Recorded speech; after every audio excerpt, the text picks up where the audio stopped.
Ikhwah, nah ini fenomena yang banyak kita temui juga di lapangan. Begini, awas. Jadi di kita, pengingkaran ini bukan kepada hanya kepada bid'ah. Tapi kepada bermanis-manis dan duduk-duduk bersama ahli bid'ah. Ini diantara apa yang kita tegaskan dan kita ingkari. Oke? Dan ini bentuk usul diantara usul ahlus sunnah. Yang ini pelanggaran seseorang ini bukan hanya karena dia melakukan bid'ah atau meyakini keyakinan yang bid'ah. Itu pelanggaran nggak? Pelanggaran, usul. Oke? Tapi diantara bentuk pelanggaran, seseorang nggak melakukan yang bid'ah. Dia nggak meyakini sesuatu yang bid'ah. Tapi dia bermanis-manis sama ahli bid'ah yang menyerukan kepada bid'ah, itu pun bentuk pelanggaran usul. Awas. Karena madarat yang banyak dan besar. Yang intinya pada wala' dan bara'. Apabila kau memang benar setia kepada Allah, kepada Rasul Sallallahu Alaihi Wasallam, kok sampai hati kau duduk-duduk dengan mereka? Tuh gitu. Kau sampai hati kepada orang yang menyuruh kepada bid'ah yang mengotori kemurnian sunnah Rasul Sallallahu Alaihi Wasallam. Kau sampai hati kau duduk-duduk dengan orang yang menyerukan kepada kesyirikan yang mengotori tauhid. Patokannya situ. Yang kedua, bahayanya bid'ah. Duduk-duduk dengan dia, syubhat nempel, qadarullah nggak bisa hilang. Ya, sebagaimana yang terjadi pada banyak tokoh di antara tokoh-tokoh yang padahal terkenal dengan kejeniusannya. Cuman gara-gara suka bekubak sama ahli bid'ah, nyangkut syubhat di dia, walhasil jadi ikut menyimpang. Contohnya Jaham bin Safwan. Iya gak? Gara-gara suka ilmu kalam, suka debat-debat, dia debat sama ahli-ahli kalam dari Hind, dari India. Oke? Ya, ahli kalam nih bang si joget mulu nih, ya gak? Ini ahli kalam, mereka tidak beriman kecuali apa yang dilihat oleh mata. Mazhabnya ini begitu. Debat sama Jaham bin Safwan. Dia bilang, ya Jaham, rabbak hadha. Wahai Jaham, Rabbmu ini. Kelihatan mata enggak? Enggak. Yusma, bisa kedengeran enggak? Enggak juga. Bisa dipegang enggak? Enggak juga. Idzan huwa ma'dum. Lalu hakikatnya Rabbmu ini enggak ada. Tag ke hatinya tuh. Tuh kan? Dari situ dia sendiri meragukan eksistensi Allah, keberadaan Allah. 40 hari enggak sholat. Gara-gara apa? Gara-gara main, ngobrol, majlas. Sama ahli bid'ah. Nyangkut. 40 hari gak sholat, gerbang terbuka gede itu buat setan, tinggal masuk. Iya gak? Harim aja kena jatah haid suka kesurupan loh.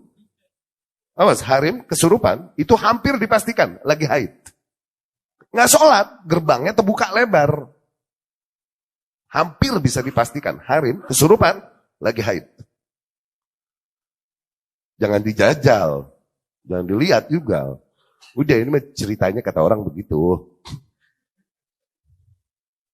40 hari no nggak sholat, di situ syaitan mampir membisikkan sebuah formula. Innahul wujudul mutlak, pokoknya existence mutlak. La sifatalah, sama sekali tidak ada sifat. No, dari situ dia bikinlah tuh takwil sifat semuanya. No, pokoknya Allah ada tanpa sifat sama sekali. Begitu. Ditakwil semua sifat. Itu gara-gara apa? Gara-gara duduk ngobrol, yang debat sama ahli. Dan lebih bukan hanya darar fi nafsih, dirar li khairi, membawakan bahaya buat yang lain. Yakni mad'unya ketika melihat dia bermanis-manisan dengannya, mad'unya enggak hati-hati kepada kebid'ahannya. Paham? Jadi seorang pendidik, pengajar yang mengajarkan sunnah, dan dia punya pengikut. Kemudian dia bermanis-manis dengan seorang yang terjadi padanya penyimpangan. Akhirnya para orang-orang yang menuntut ilmu padanya, mentolerir dia. Oh enggak bahaya berarti ini orang. Tuh, didengar juga lah dia. Dengan duduk-duduk dan bermanis-manis, ini rekomendasi artinya, tazkiyah. Tuh, diror selain doror buat diri, terus diror. Maka, demikian yang banyak terjadi. Ketika kita melihat orang-orang yang pada dasarnya loh kok nggak mengingkari ahli bid'ah dan kemudian kurang giat dalam mengingkari ahli bid'ah, itu nggak ada gitu. Lama-lama dia juga mungkin akan berhubungan, mulai lama-lama akan muncul tampak pada mereka dengan sendirinya. Itu udah kayak time bomb, kayak bom waktu. Lama-lama nongol darinya kebid'ahan-kebid'ahan.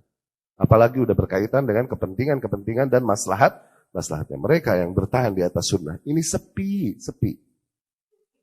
Oke? Dari sisi penghasilan duniawi juga. Oke? Ya, sabar deh. Sementara mereka yang meninggalkan konsep manhaj ini dan ngikutin pasar, apapun yang pasar mau, agung. Rame. Pasarnya rame. Banyak gak tahan di sini. Akhirnya mulai nempel ke mereka. Itu udah.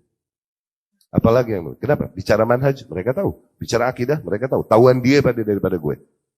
Jadi kalau mau lembek-lembek mah gitu, dekat-dekat sama yang kayak gitu, aturan kita yang lulusan Mesir.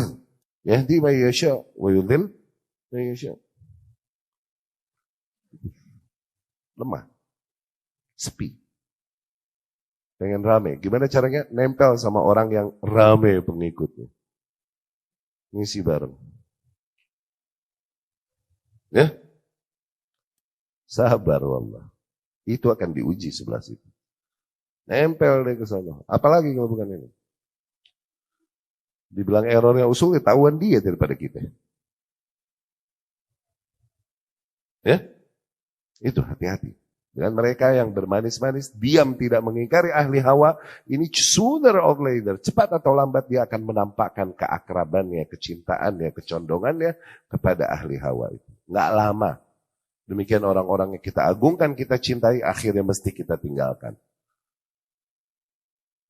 Karena apa? Karena ini. Ya, kayak bom waktu. Diam, nggak ngingkarin itu udah kayak bom waktu. Ya.